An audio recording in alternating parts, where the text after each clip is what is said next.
मासिक धर्म में स्त्री को छूने से क्या होता है। एक समय की बात है, भगवान शिव और माता पार्वती कैलाश पर्वत पर बैठे हुए थे। तभी माता पार्वती ने भगवान शिव से कहा, स्वामी, मेरे मन में दो प्रश्न उठ रहे हैं, आपकी आज्ञा हो तो मैं आपसे पूछूं। भगवान शिव ने कहा, पूछो देवी, आपके मन में क्या प्रश्न उठ रहे हैं। तब माता पार्वती कहती हैं, स्वामी, किस श्राप के कारण स्त्रियों को मासिक धर्म की पीड़ा सहन करनी पड़ती है। और मेरा दूसरा प्रश्न है, एक रजस्वला स्त्री को कौन से कार्य नहीं करने चाहिए जिससे उन्हें पाप लगता है। भगवान शिव कहते हैं, हे देवी, आज आपने मानव जाति के कल्याण के लिए बहुत ही महत्वपूर्ण प्रश्न किए हैं। तुम्हारे इन दोनों प्रश्नों के उत्तर माधव पंडित की इस प्राचीन कथा से प्राप्त हो जाएंगे। इस महान कथा को सुनने से ही समस्त पापों का नाश होता है। जो भी पति पत्नी इस कथा को ध्यानपूर्वक सुनते हैं, उनके घर के सारे कलेश और विघ्न मिट जाते हैं और उन्हें सौभाग्य की प्राप्ति होती है। इसलिए हे देवी, आप भी इस कथा को ध्यानपूर्वक सुनना। माता पार्वती कहती है, हे स्वामी, यह माधव पंडित कौन थे और उनके आचार विचार कैसे थे, मैं इस कथा को अवश्य सुनना चाहती हूँ। कृपया आप इस कथा को मुझे सुनाना आरंभ कीजिए, मैं ध्यानपूर्वक इस कथा को पूरी सुनूंगी। फिर भगवान शिव कहते हैं, हे देवी, प्राचीन समय की बात है, मल्हार देश में एक बहुत ही सुंदर और रमणीय नगरी थी। उस नगरी में माधव नाम का एक पंडित रहता था। उसको समस्त शास्त्रों और वेदों का ज्ञान था। वह परम बुद्धिमान और गुणवान तथा धर्म कार्य में हमेशा तत्पर रहता था। सभी जाति के लोग उसका सम्मान करते थे। वो रोजाना दान, धर्म तथा संध्या उपासना किया करता था। वह पंडित पशु, पुत्र, बंधु बांधवों और धन संपत्ति से संपन्न था।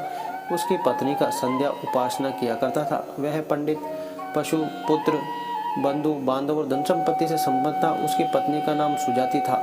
वह भी अत्यंत रूपवान, चरित्रवान, गुणवान तथा पतिव्रता स्त्री थी। फिर एक दिन उस पंडित ने अपने घर बहुत बड़े यज्ञ का और अनेक अनुष्ठान करवाया और अनेक ऋषियों मुनियों को स्वयं जाकर निमंत्रण दिया। और उस नगरी में निवास करने वाले समस्त मनुष्यों और ब्राह्मणों को उसने यज्ञ तथा भोजन के लिए बुलाया। फिर उस दिन अनेक ऋषि मुनि और उस नगरी के समस्त ब्राह्मण उसके घर पर आए। उस पंडित ने उन सभी का आदर सत्कार किया। फिर उसने सभी को घर के अंदर बुलाया और आसन पर बिठाकर भोजन कराया। ऋषि मुनियों और ब्राह्मणों को भोजन कराने के बाद उसने भगवान शिव का स्मरण करते हुए सभी को कपड़ों आदि का दान करके विदा किया। वे सभी माधव पंडित को आशीर्वाद देकर वहां से चले गए। उसके बाद उसने अपने परिवार के बंधु बांधवों तथा अनेक गरीब और भूखे लोगों को भोजन कराया। इस प्रकार से सभी को भोजन कराने के बाद और अनुष्ठान से निवृत्त होकर जब वह पंडित अपने घर के द्वार के सामने खड़ा था, तो उसने देखा कि उसके घर के सामने एक बकरी और सांड बातें कर रहे थे।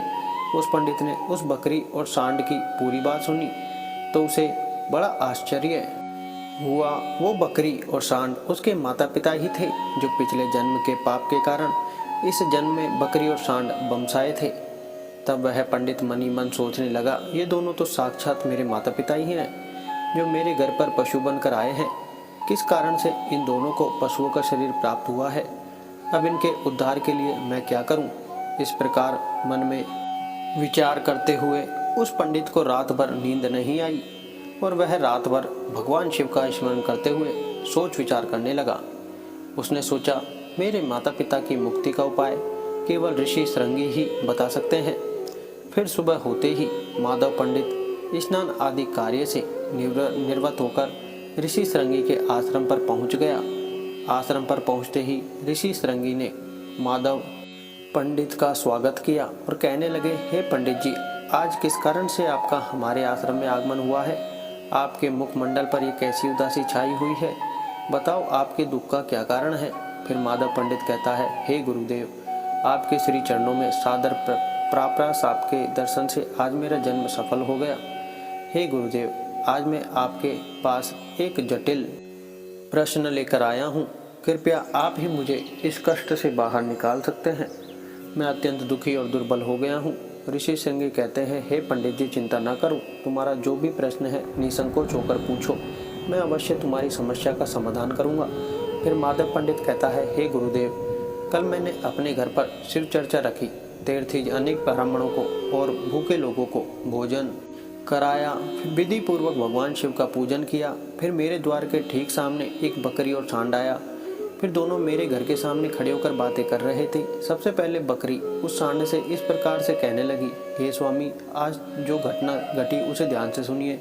हमारे पुत्र के घर में ब्राह्मणों के भोजन के लिए जो दूध रखा हुआ था, उस दूध में एक सांप ने अपना जहर उगेल दिया था, जिसे देखकर मुझे बड़ी चिंता होने लगी।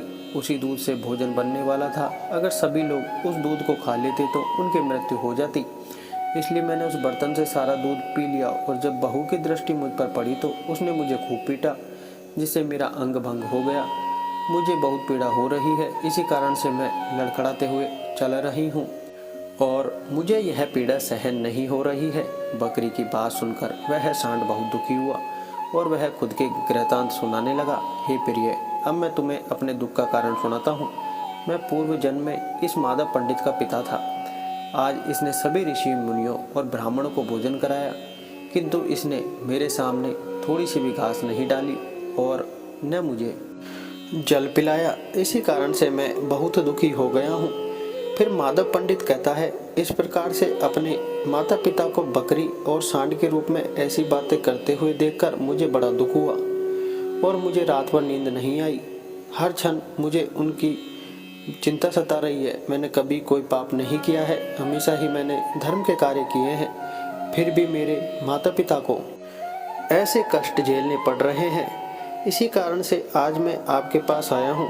कृपया आप अपनी योग शक्ति से पता करके मुझे बताइए किस कारण से मेरे माता पिता की ऐसी दुर्दशा हुई है और उनकी मुक्ति के लिए मुझे कौन सा कर्म करना चाहिए। फिर ऋषि श्रृंगी ध्यान लगाकर उस पंडित के माता पिता के पूर्व जन्म के कर्मों की देखते हैं और पंडित से कहने लगते हैं, हे पंडित, तुम्हारे माता पिता ने पिछले जन्म में घोर पाप किया है। इस पाप के कारण आज उनकी ऐसी दुर्दशा हुई है। फिर पंडित कहता है, हे गुरुदेव, किस पाप के कारण मेरे माता पिता की ऐसी दुर्दशा हुई है, कृपया विस्तार से बताइए, मैं जानना चाहता हूँ। फिर ऋषि श्रृंगी कहते हैं, हे पंडित, तुम ध्यान से सुनो। यह सांड जो तुम्हारे पिता हैं, यह पिछले जन्म में रामनगर के श्रेष्ठ पंडित रहे हैं। इन्होंने एक दिन पूर्णिमा का व्रत करके भोजन किया था। पूर्णिमा के व्रत के दिन इसने दान धर्म भी नहीं किया। इसने अपने द्वार पर आए हुए भूखों को कभी भोजन नहीं खिलाया। इसने अपने पितरों का श्राद्ध तर्पण भी विधि पूर्वक नहीं किया। तुम्हारे पिता ने पिछले जन्म में मासिक धर्म के दौरान ही तुम्हारी माता के साथ संबंध बनाया था और इसी पाप के कारण इसे इस जन्म में सांड का रूप प्राप्त हुआ है। अब तुम्हारी माता के बारे में सुनो। तुम्हारी माता ने रजस्वला होते हुए भी भोजन बनाया। मासिक धर्म के दौरान ही इसने भगवान की पूजा की, तुलसी को जल चढ़ाया। रजस्वला होते हुए भी इसने भगवान को भोग लगाया। इसी कारण से इसे महापाप लगा है। मासिक धर्म के दौरान स्त्री 3 दिनों के लिए अपवित्र हो जाती है। मासिक धर्म के दौरान स्त्री को पूजा पाठ नहीं करना चाहिए। स्त्री को इन 3 दिनों में आप अपने बाल भी नहीं धोने चाहिए, इससे पति की आयु कम होती है। मासिक धर्म के दौरान पेड़ पौधों को भी स्पर्श नहीं करना चाहिए। रजस्वला स्त्री के साथ संबंध भी नहीं बनाना चाहिए। जो पुरुष रजस्वला के साथ संबंध बनाता है उसे ब्रह्म हत्या का पाप लगता है। जो पुरुष रजस्वला के वस्त्रों को स्पर्श करता है उसे भी घोर पाप लगता है। रजस्वला स्त्री के शरीर में 3 दिनों तक ब्रह्म हत्या का पाप निवास करता है और चौथे दिन ही वह स्नान करके पवित्र हो जाती है।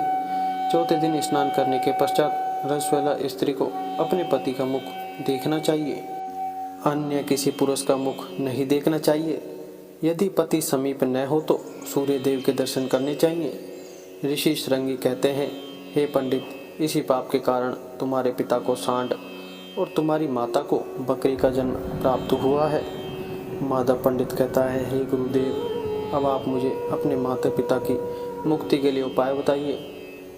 ऋषि श्रृंगी कहते हैं, हे पंडित, तुम किसी भी अमावस्या के दिन अपने माता पिता की मुक्ति के लिए श्राद्ध तथा तर्पण करो और दान धर्म करो, गायों की सेवा करो और अपने माता पिता की मुक्ति के लिए भगवान से प्रार्थना करो। फिर वह पंडित वही करता है। फिर उसके माता पिता को समस्त पापों से मुक्ति मिलती है। फिर भगवान शिव माता पार्वती से कहते हैं, दोस्तों भक्तजनों, चैनल को सब्सक्राइब करके बेल आइकन जरूर दबाएं। आपके लिए हम अच्छी अच्छी कहानी और धार्मिक कहानियाँ लाते रहेंगे। धन्यवाद। तो चैनल को सब्सक्राइब करके बेल आइकन जरूर दबाएं। मिलते हैं अगली और अच्छी और नई धार्मिक कहानी के साथ। धन्यवाद।